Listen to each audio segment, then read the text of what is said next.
Welcome back to the podcast. I'm your host, Zee. Before we begin, a quick disclaimer. This podcast is created only for English learning and practice. It is not real education, professional teaching, or financial advice. The purpose is to help listeners improve English listening and understanding through natural conversation. Now let's get started. Today's episode is special because we're talking about something that affects every single person listening. Money. Not just how to earn money, but how to think about money, how to manage it, and how to build real wealth in the real world. Our guest today is Mr. James Thornton, a UK-based finance researcher and investor who has studied money behavior, investing, and long-term wealth creation for years. His ideas are based on real-life, research, and well-known books. So if you've ever felt confused, stressed, or stuck when it comes to money, this episode is for you. Welcome to the show, James. Thank you, Zee. I'm really glad to be here. Let's start simple. In your experience, what is the biggest mistake people make with money? The biggest mistake is believing that earning more money will automatically solve financial problems. In reality, income doesn't create wealth, behavior does. I've seen people with very high salaries who are stressed, in debt, and living paycheck to paycheck. At the same time, I've seen average earners who live peacefully and slowly build wealth. The difference is not intelligence or luck, it's discipline and mindset. People spend first and save later, but later never comes. This is explained clearly in The Psychology of Money by Morgan Housel, where he shows that financial success depends more on behavior than knowledge. So money is more emotional than mathematical? Exactly.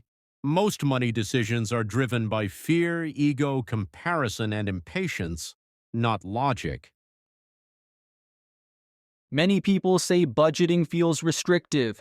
Is budgeting still important today? Budgeting is often misunderstood. It's not about saying no to everything. It's about saying yes to what truly matters. A budget is simply a plan for your money. Without a plan, money disappears. Even governments, companies, and billionaires use budgets because clarity creates control. In Your Money or Your Life, the authors explain that budgeting helps you connect money with values, not just expenses. When you know where your money goes, stress decreases. When you don't know, anxiety increases. So budgeting actually brings peace of mind? Yes, financial clarity leads to mental clarity. Investing scares many beginners. Where should they realistically start? Financial markets are often perceived as complex, especially by people encountering them for the first time. Because of this, many discussions about money focus on understanding how markets behave rather than on specific financial products. Over long periods of time, economic systems tend to change as businesses expand, contract, and adapt to new conditions. These changes create patterns that researchers observe when studying financial history. One recurring theme in financial research is the role of time. When financial activity is observed across long time frames, gradual growth and decline become easier to identify compared to short-term fluctuations. Another widely studied factor is human behavior. Emotions such as excitement, fear, and overconfidence often influence financial decisions. Research shows that emotional reactions can lead people to act impulsively during periods of rapid change, sometimes entering situations during moments of optimism and exiting during moments of stress. These patterns have been examined in financial psychology literature, including works by authors such as John Bogle, who focused on long-term market behavior rather than short-term speculation. So boring investing is actually smart investing? Exactly. If investing feels exciting, you're probably taking unnecessary risk. You know, while you were talking earlier about behavior and mindset, it got me thinking about something most of us grow up with. We spend years in school, we study hard, we pass exams, we get degrees, And yet, money still feels confusing for a lot of people. I find that gap really interesting. You've spent a long time looking at how people actually interact with money in real life, not just theory. And I genuinely appreciate how clearly you break this down. So let me slowly build this question. Why do you think formal education focuses so heavily on earning a living, but says almost nothing about managing money once you start earning it? That's a great question, and it's something many people only realize later in life. Traditional education systems were designed around producing skilled workers. They teach how to follow instructions, meet deadlines, and perform specific roles. But money management was never part of that original goal. As a result, people learn how to make money, but not how to think about it, organize it, or relate to it emotionally. This gap has been discussed widely in financial literature.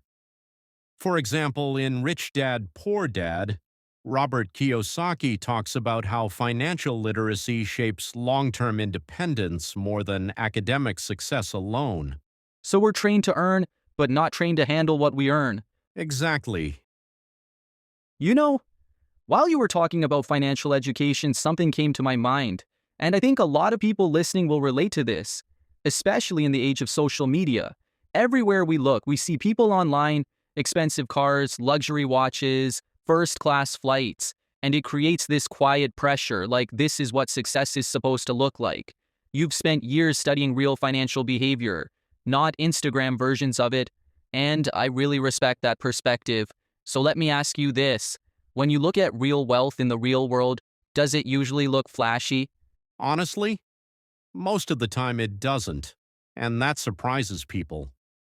There's a big difference between looking wealthy and being wealthy. Real wealth is usually very boring, very quiet.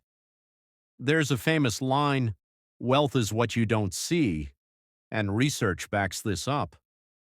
In studies discussed in The Millionaire Next Door, many financially secure people live very ordinary lives. Normal houses, normal cars, normal routines. A lot of the flashy lifestyle we see is funded by loans, credit, and pressure to impress. Let me zoom out for a second. When we strip away income levels, job titles, and background, and we just look at people who stay financially stable for years, not overnight success, not lucky moments, but long-term stability. From what you've observed, what tends to show up again and again in their daily lives? Consistency. Not dramatic moves, not perfect decisions, just consistent behavior over time. People often underestimate how powerful small repeated actions can be, and they overestimate big one-time decisions. This idea appears not just in finance books, but in behavioral research as well. James Clear talks about it in Atomic Habits. Progress compounds quietly. Money behaves the same way. So it's less about intensity and more about rhythm. Exactly. Finance is more like a marathon than a sprint, and most people try to sprint the marathon. I want to talk about something real for a moment. A lot of young people today feel behind. They look at prices rising, opportunities shrinking, and expectations growing. Before I ask my question, I just want to say I appreciate how grounded your explanations are. They don't create fear, they create perspective. So here's what I'm curious about. When young people feel overwhelmed by uncertainty, what mindset shift makes the biggest difference based on what you've seen? The biggest shift is understanding that uncertainty is normal. Every generation feels like the odds are stacked against them. History shows that clearly. What matters is not predicting the future perfectly, but staying patient, adaptable, and focused on gradual progress. Perfection isn't required. Consistency is. That idea is explored well in The Simple Path to Wealth by J.L. Collins, focusing on simplicity rather than complexity. Before we wrap up, and seriously, thank you for such a thoughtful conversation, let me ask one final question. Not a complex one, just a human one. When you zoom out and look at money over an entire lifetime, What's one principle that seems to hold up again and again? Living with intention, being aware of choices, and understanding that money is a tool, not a scoreboard. Time rewards patience and it punishes impulsiveness. That's a strong place to end. Thank you, genuinely, for sharing your time and insight today. This was one of those conversations that makes people think after the episode ends. Thank you, Z. I really enjoyed this. And to everyone listening, if this helped you even a little, share it with someone who might need it. This is Z. See you in the next episode.